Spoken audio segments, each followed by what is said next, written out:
Enjoy yourselves. You can stay, and we'll ask you thought-provoking questions on interesting topics like, hey, Joe. Well, if I stay, you'll see two small children running around behind you. So it's up to you if you want to. Well, you can chaos that's going on. You can see my golden retriever back here. He never says much. Yeah, Patrick, that what we're learning here is that even though everyone learned ratio analysis and things, that it's not, things aren't quite binary. There's not, life and analysis aren't black and white. There's so and most of this course is case studies. Well, it's pretty much all case studies.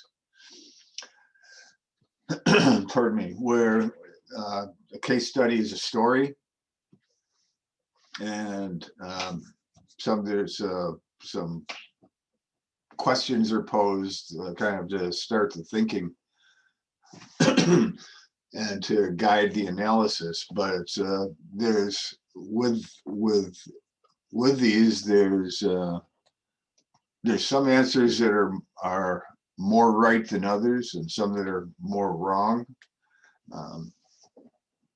So can anybody kind of recap the story of Elena and E&S Enterprises? Now with your mouth full, Cody.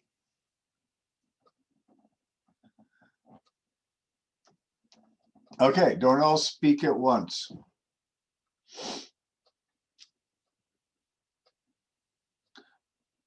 Okay, go ahead, Dominic. So I know you wanted to volunteer. Yeah, I did. Yes. So E&S was like a small game company owned by two siblings, Elena and Simon. And Elena was like the game developer side of the company, and Simon was like the financial side and like running the business side. And they started disagreeing on which way they wanted the company to go. And Elena felt that Simon wasn't running the company effectively, but Simon felt that he had like a plan in mind, that he had a vision for what he wanted to do with the company and their finances. Okay, that's good. Anybody glean anything else from the short story?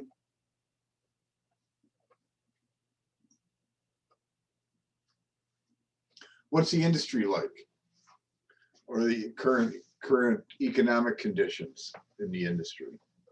Is it expanding, contracting? Is it growing, shrinking?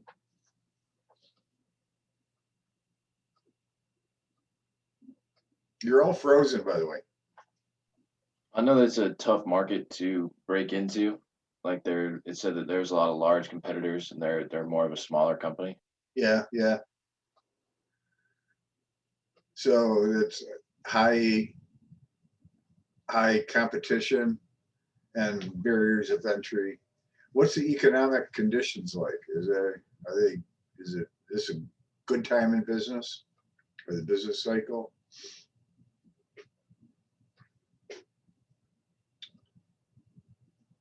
What do you think, Justin? It said that there. Okay, Sam. It said that there's rising interest rates and a slowdown in the industry. So they were having trouble with like getting a loan and stuff. So what do you think of rising interest rates and slow down the industry? What do you think that what do you think that would portend? What do you think that would mean to other companies? You know, if slow down the industry would mean what? That there's a lot of competition, like Ryan said, and slow down the industry is. Tyler, you found us. Yeah, I was a little confused because I was on the old link, and I didn't realize Justin sent me a new one. Yeah, I'm sorry, my friend. Thank you, Justin. I already marked your first answer incorrect, though. Mine? Yeah, I asked you a question and you're totally wrong. What did I? No, all is well. We just kind of got started. Meet Patrick. What's up, Patrick? How's it going? So what would it mean for kind of businesses if the business started slowing, general industry started slowing down and interest rates were going up? Does that think there are great times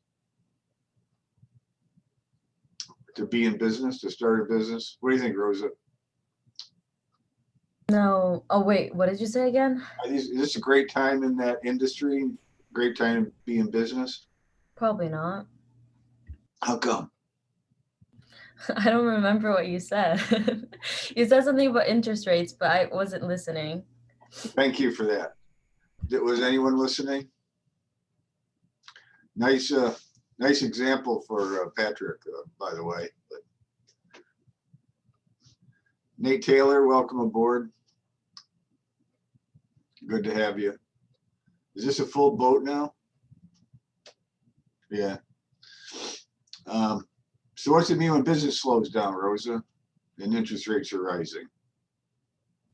It's not good to be in business Not good to be in business. How come? How come why? because you're not selling as much and it is more expensive to borrow. Okay. Yeah. So is it anything, Tyler, you're up. When you did your ratio analysis, did anything jump out as having cooties on them? And we're talking about ES, right? Yes. Yeah. Can I pull it up real quick? Sorry. Cody, do you have it? You have your stuff up in front of you? Yep, just give me 2 seconds to look at it. Well, oh, I can do it now. I'd probably say what jumped out to me was probably day sales outstanding or day purchases outstanding, and then average collection period for ES, just because they were not good at all. And like this company was just struggling to get cash in the door and purchase in the door, and then the ability to pay off, their purchases quickly was slower. So I'd probably say that an average collection period. So those are negatives? Well, they aren't negatives, they're just higher than normal. Higher than what they should be. Okay, what's that mean? Well, that means, well, they're lower than industry average. So they could be getting their money in quicker, paying off their debts quicker, but they haven't been. So So that's bad because you want to get cash in the door and you want to be able to pay off your debts quicker. well, doesn't days purchase outstanding mean they're not paying their vendors as quickly? They're not holding on to cash? Yeah. So why is that bad? Well, usually, I'm guessing if they're not paying off their vendors quickly, that means they probably don't have the cash yet to pay them. So they have to wait longer periods in order to have the cash to pay them. Because usually, they give you a little discount if you pay quicker, but they aren't paying quicker. So that means they just don't have the cash. So why don't they have the cash? Because they can't get money in the door quickly because their sales approach allows companies to go over 90 days without even paying them. So they can't even get money in the door, but they're shipping product out. So they're not making any revenue on any of the product they're shipping out. So Ivan, we'll try it this way so you make sure you're listening. We'll do the Rosa approach. So Ivan, would there be any reason why they'd be so generous to their customers to let them pay in 90? Can you say that one more time? Yeah, would there be any reason why they'd be so generous as to allow their customers to pay in 90 days? Like loyalty, like customer loyalty. Xavier, can you give any other reason why they'd be so generous?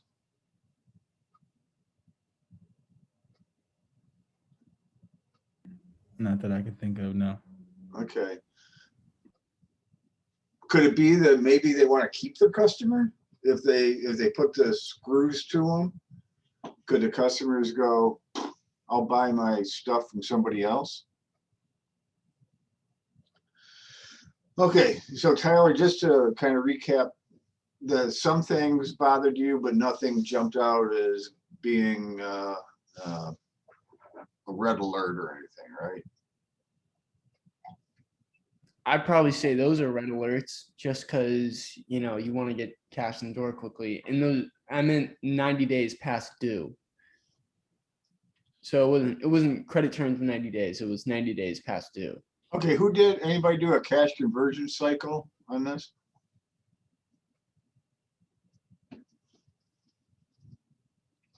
So you don't know how long it takes to convert sales to cash. All right. All right.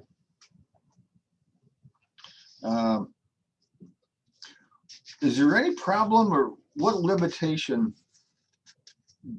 could you think of in addition to what you wrote of a limitation to comparing the ratios to industries, the industry average?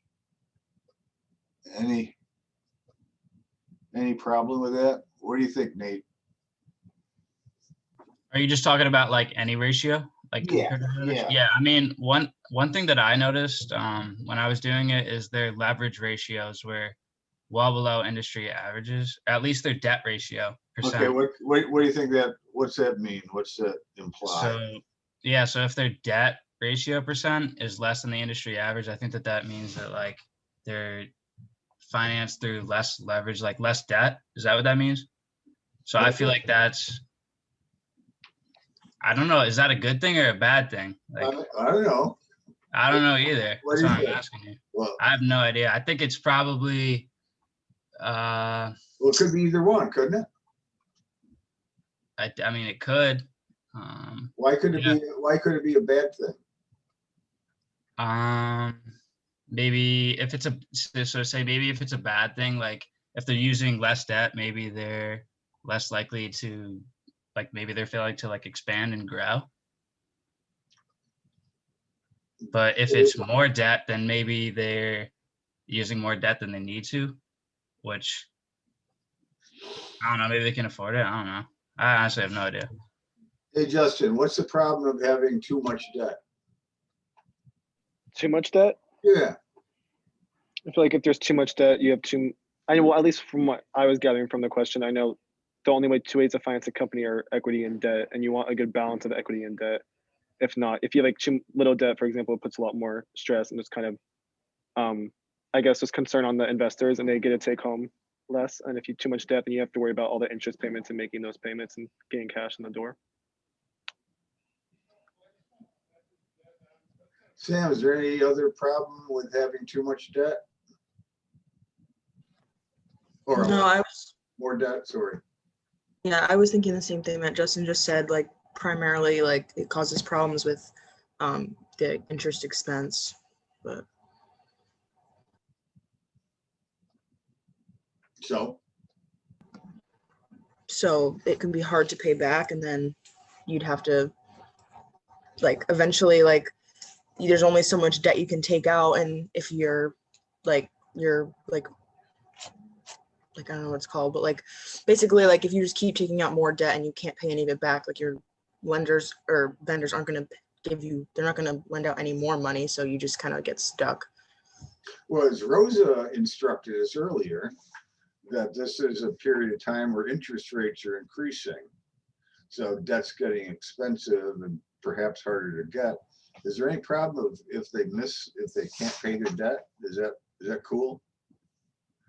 Do debt holders go, fine, pay me when you can? They would have to liquidate their assets. Which is a very bad thing, right? Yes. Say come and repo your company and tow it away. Yeah. Is there any reason you can think why Simon isn't using debt? More debt? Joe, you got an idea? You there? You there, friend? Yeah, I'm here. Just repeat the question for me one time. Any reason you think Simon doesn't use debt?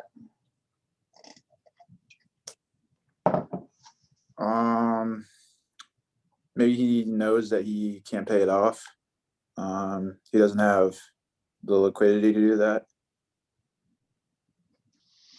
Maybe he just doesn't want to like get into debt. He doesn't want to, take on that liability, I guess. So Dominic, does he have the capacity? Does ENS have the capacity to pay more debt? Yeah, because their times interest to earned ratio is pretty high. But it's just that because the interest rates are very high right now, he was trying to lower it to secure a better loan from vendors at a lower interest rate. Okay.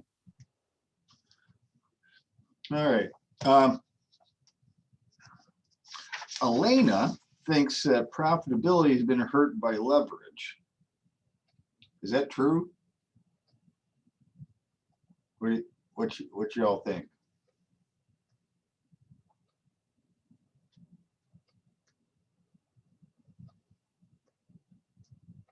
What do you think, Cody?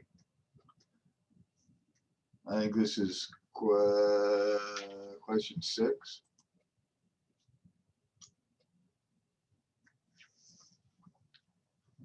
Sorry, that the company's being hurt by leverage. Is that what you said? Yeah, the question 6 is ENS been hurt by Simon not using leverage. I don't know. I mean, I don't think it as much to do with him utilizing leverage as much as he kind of seems a little passive is the wrong word, but like not aggressive. Like he seems like he's not willing to make like the big moves to try and make them better contenders. Whoa, harsh words. Harsh assessment, Cody. Huh? Harsh assessment. Yeah, well, I mean, like in the later question, I mean, That's at least. okay. Be harsh. Huh? Be harsh. Hey, I mean. Check them hard, check them early. Come on. Well, I mean, like in one of the later questions, it says he doesn't utilize the discount rates on like when he's getting shipping, which I don't understand doing that at all. Like he just doesn't seem like overly smart, in my opinion. Don't hold back. I mean, I wouldn't want him running my my game. Who agrees with Elena that the company is being held back by not using leverage? Yeah, I agree with that. Who agrees with Cody? Give me a hand. Give me a thumb or a hand. No fingers. What'd you say? If you agree with Cody, give me a hand or a thumb. All right, this is okay. Nobody thinks Simon is a good guy. Did anyone figure out how much not taking trade discounts cost? What the cost was of that? But everybody thinks it's a bad thing. Why? It's not necessarily a bad thing always, in my opinion, because the discount is pretty low. It's only 1%. So it depends on how much they buy, if that discount is even worth to take. What if it was 18% a year? Would that be pretty good? What was that? What if it was 18%? 18% the discount? Would that, yeah. Yeah, that would be really good. Would that be pretty good? Yeah. Because that's the annual value of that discount. Oh. They bought things every month. Any reason why you give up 18% and not pay his vendors? Maybe he doesn't have the money to pay. Buddy, who'd I miss? Cody. Cody. Yeah. I said because he doesn't have the assets to currently pay. One of my friends' brothers just died. Yeah, yeah. I mean, because he's waiting so long to get his receive payment from his people that he's working with already. So yeah, exactly. Could he be conserving cash? that too, Have definitely. vendor But financing going on? It says in the case that he's trying to make the balance sheet more attractive to lenders, but still he's not borrowing. So I'm just a little confused. Well, if he needed the debt, but he hasn't taken the debt. When he might need it.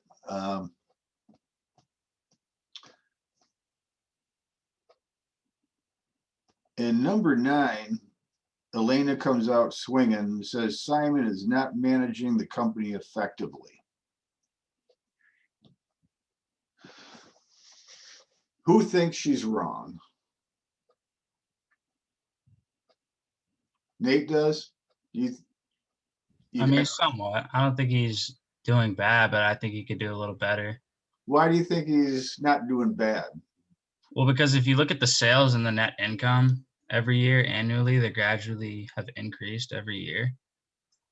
So Okay. that's kind of just like bottom line. I feel like that's know not what I mean? unimportant, is it? No, I mean, that's a good thing. And they're still in business, right? Yeah. That's not unimportant. I have a question too. Something I was looking into about leverage. I saw something that was like talking about how it's like cheaper and less risky to finance and like leverage through debt than equity. Is that true, or is just Generally, yes. Yeah? Why? Well, it has ceteris paribus. It has a lower cost than the required rate of return of equity investors, because they're looking at something akin to market, which there's market risk in addition to the financial risk. So pretty much always debt is going to be cheaper than equity. Pretty much. Do you think it's less risky though? Or Oh, there's different risky for whom? the company to invest, like to leverage more through debt than equity? Is that less risky?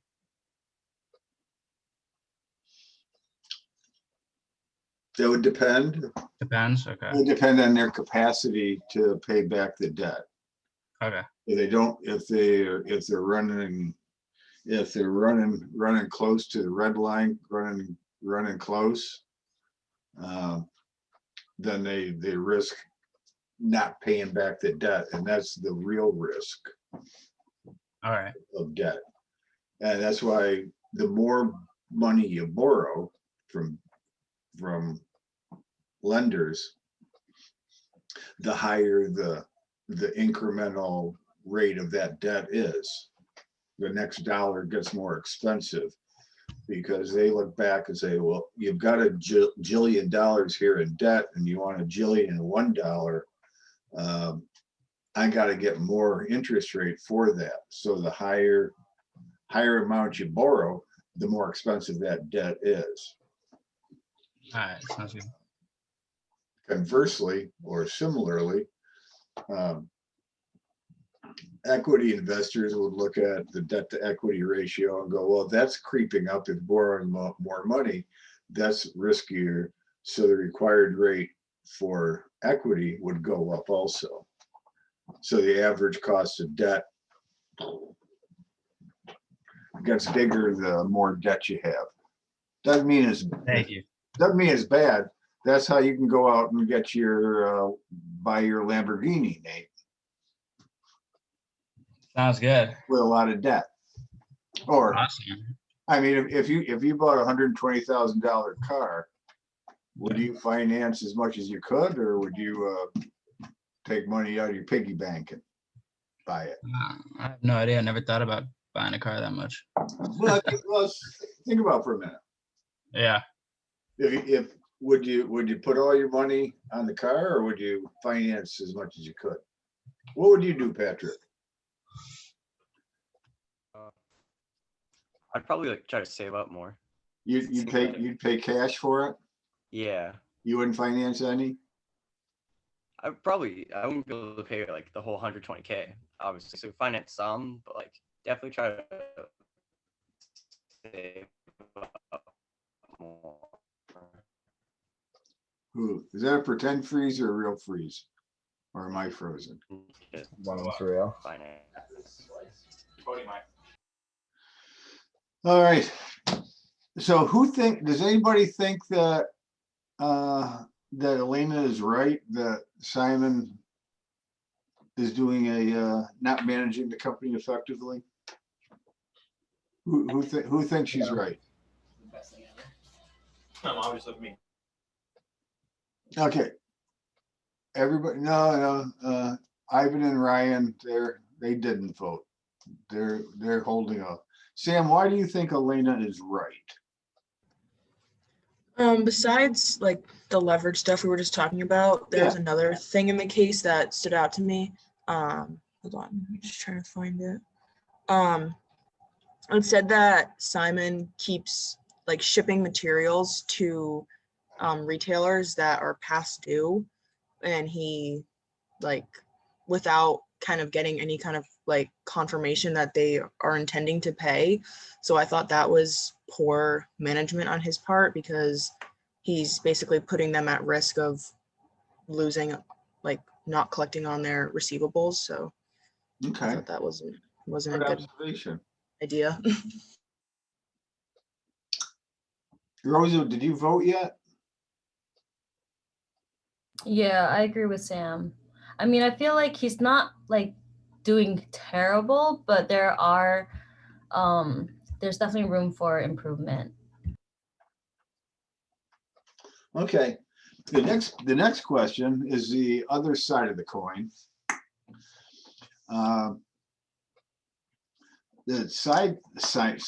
Simon thinks the steps he's been taking are prudent to keep the company going. So in other words, he thinks he's doing an okay job keeping the company afloat. Does anybody agree with Simon? I mean, like, I think yes and no. I mean, I think he definitely believes that because he invested 25K of his own money. So obviously he's not trying to make bad moves. But I don't think he's being as efficient as he could be. So I'd say yes and no. Like, obviously the company is still surviving, but they're not. Way to take a stand, Cody. Hey, I mean, I ripped into him earlier, so I thought I'd give him. Why you holding back now then? Yeah, exactly. Ryan, Ivan, what do you think? I thought he was definitely making a couple mistakes. I feel like he should take more advantage of the trade discounts. That's a good way for them to get more customer loyalty. But when it comes to debt and not being able to finance, it kind of explained why he was doing it.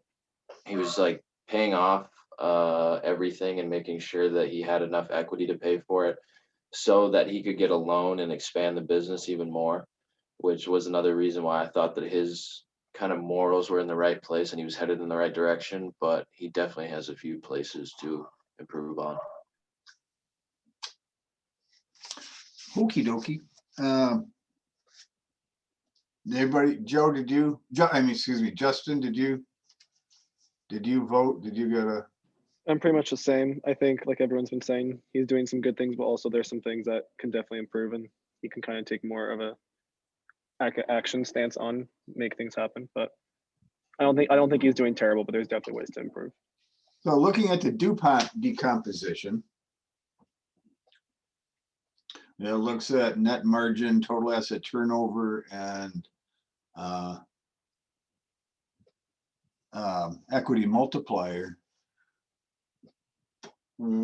How does their return on equity, what component is causing their return on equity to deviate from the industry or past? Who have been? Dominic, you've been sitting there quietly. What's going on with their ROE? I said it was the equity multiplier because their net margin and total asset turnover were basically industry average. So left to really bring down their return on equity would be the equity multiplier, which is kind of explained because they don't have a lot of leverage. It's kind of back to the whole debt thing. Okay, so finally, in conclusion, if you were a consultant, the question was, well, what would you want to look for? But if you were a consultant, what would you tell Elena and Simon? Cut it out and or what? Get along? What would be your recommendation? I mean, I'd probably recommend to start getting sales in quicker and stop shipping out inventory to clients who haven't paid. I'd probably say issue credit terms so people can take advantage of discounts and you can get money in quicker. I'd probably increase debt and take a risk on that $8 to $10 million loan for that new warehouse, because that would help with inventory turnover. So yeah, those are kind of things I'd recommend. Okay. Would anybody recommend anything else? Anybody recommend just keeping the course? No? Give Simon the boot. You're gonna beat up your customers to get your money in. So what if you start losing customers because it's really competitive? Cody, whoever went by it was. You're gonna beat up. What if you start losing customers? Would that be worse than? Would that be worserist, or would that be not so good, or would that be no big deal? I mean, obviously, like, you don't want to lose customers, but I guess the customers that aren't able to pay by the terms that you need them to aren't really necessary, I guess. I mean, maybe they're necessary, but I don't know. You have to take a stand somewhere. You can't just completely fold to your client. So what else might you want to look at with the receivables? Sorry, can you repeat that? What else might you want to look at with the receivables? How old they are, maybe? The quality of the receivable? Yeah. Okay. Good. Did you have fun with it? Anybody have any pent up statements? I don't want to shut anybody off. Anybody have anything else you're dying to say? Patrick, got anything you're dying to say? No. How did you God, I hate to use finance and enjoyment in the same sentence, but did you enjoy the case? I thought it was interesting. I liked hearing about it. My God, Patrick, you're going to go far. Fantastic. Thank you for your comment. Oh, you're welcome. The thing I like about this, the thing I like about cases is there's really no, like, you just fill out the form and hand it in and go about your merry way. There's a lot of ins and a lot of outs with stuff. It depends. Where I think Simon was doing a good job was he kept the company going. And Elena's point, not using debt. What are you thinking about? Not taking the vendor discounts. Holy cow! And your inventory, your receivables, you're not managing. But to Simon's point, we're still in business. We're still here, which isn't altogether a bad thing.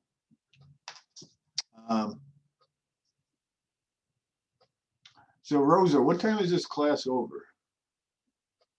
1:15. 115? Yeah. Honesty is the best policy. It is. It may have been a trick question because Patrick knows. How about we do just only one time value of money problem? But is that everybody feeling like that's a good thing to do on Friday? And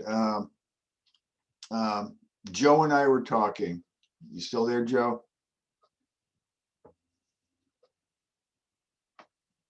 Yep, I'm still here. Okay. And Joe talked me out of counting the time value of money quiz. Isn't that right, Joe? That's right. You're welcome, guys. Well, wait a minute. I think it was just not to count years, wasn't it? Don't do that. No. I didn't even submit mine, so what are you gonna do? Chill out, chill out. Well, I don't know, Rosa. No, we're not going to count it. We did that one. We did that one. We did that.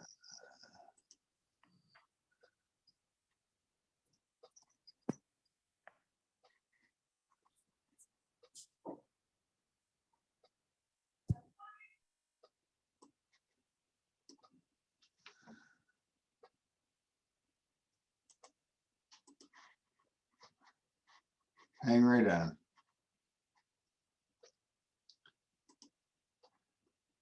Does everyone have a pad and paper handy? Or Excel, preferably? Patrick, have you looked at any time value of money things? I'm not sure where you've been or what you've learned or anything. Emergency center.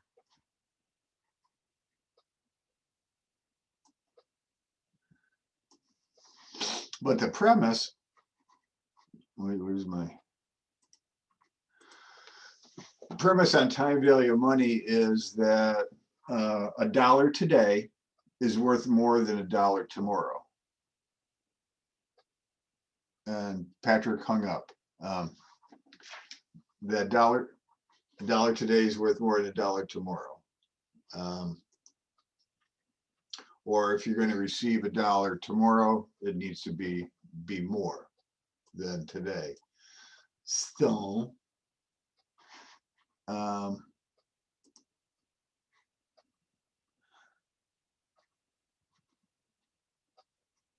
share screen. Book one Excel. So here we have a little, just a little problemo. Can everybody see that? Do I need to make it bigger? Okay, well.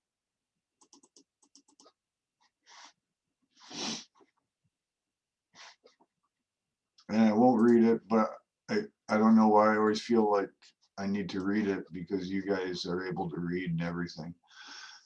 Kevin, who's considering a life insurance plan that will require him to pay a premium of $250 at the end of every year for the next 40 years. He wants to make sure that he's able to make this payment and wants to put away a lump sum today to cover all the future payments. How much would he need to deposit in his bank today if the annual interest rate deposits is 2%? So what do you need to?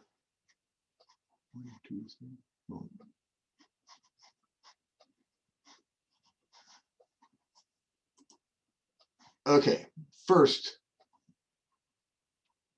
what are all the variables? And so, I'm sorry, Cody. It's okay. I'll let it slide this time. No, okay, thank you. Payments of 250.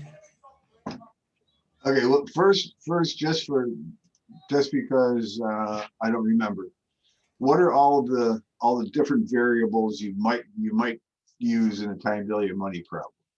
Oh, present value, future value, rate, periods, and payment. And what payment? Okay. So what do you know and what do you need to know? Go ahead. You've got the ball. You're on a roll. All right. I think you're trying to find the present value. Okay. Or yeah, no. So you know the rate of 2%. What's the rate? 2%.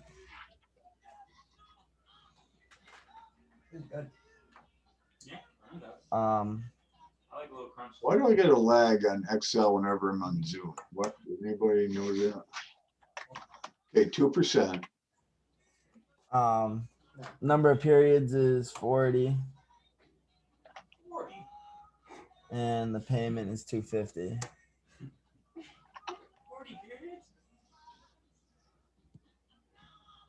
Okay. And what I did was look for the future value of that. Look for the future value? Yeah. Why would you look for the future value? Because you wanted to pay a lump sum to cover what it was going to be in the future. No, it's not what it says. Oh.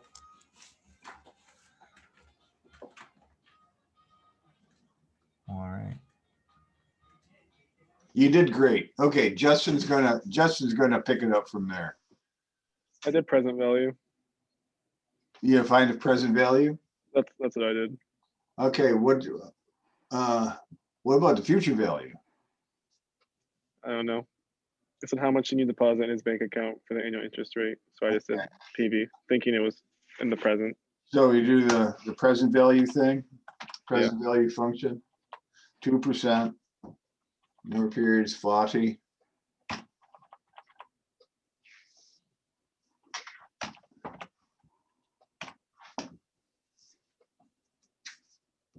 So is that right? And then would you use that to find the future value? Well, what's the future value? From what I'm getting, would the future value be that lump sum of money he wants to like put aside or like use later on? Nate Taylor, what do you think? Sorry, can you just repeat that question one time? I said, Nate Taylor, what do you think? Yeah, the question though. I was in the That bathroom. was the question. I was just going to the bathroom real quick. I didn't hear. Don't overshare. Justin and Cody want to do something with the future value. Okay. Is that right? You just said they want to do something with it. What did they want to do? I don't know. They want to find some value for it or something. What do you think? Yeah, I would agree with them. You would? Yeah, why not? Samantha, what do you think? Why do we need why do we need what would be the future value? Or why is it we diddling around with the future value? What's the problem say? He's gonna buy a life insurance. He's got to pay $250 at the end of every year. Correct? And that's, Cody told us, or is it Justin? That's the payment. We agree? He's got to pay it for 40 years. So that annuity goes for 40 years. And he wants to make sure that he's able to make his payment. So he wants to put money away, a lump sum today. And today we call the what? What do we call today, Xavier? Present value. Ooh. So he wants to put a lump sum away today. So how much we need to deposit in his bank when? When, Dominic? When does he want to deposit? He wants to deposit a present value today. Today by easy. to cover all those that $250 annuity. And if he gets 2%,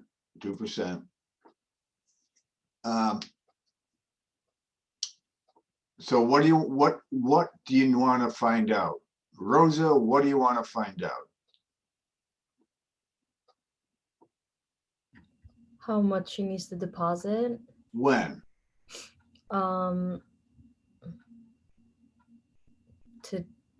Not today. Today? Today, because he wants to put a lump sum today. Okay, so did we find that?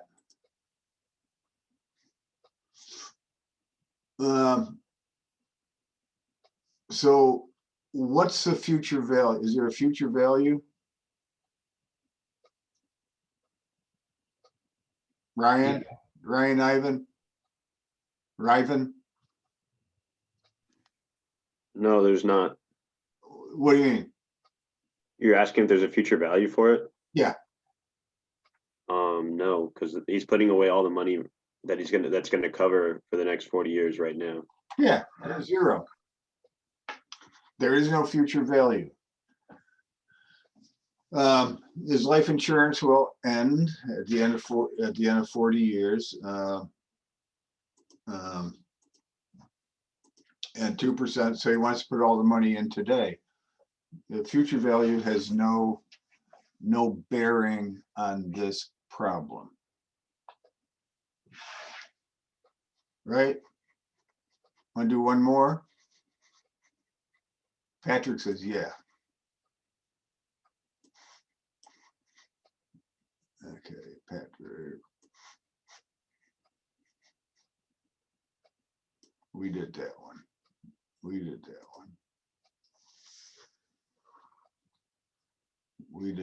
Did we do that one? No, I think we did that one.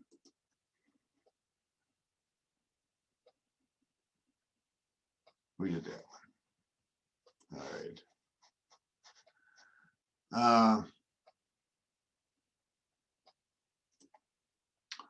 All right, I'm going to stop that. And just because Patrick is here, we're going to end class early.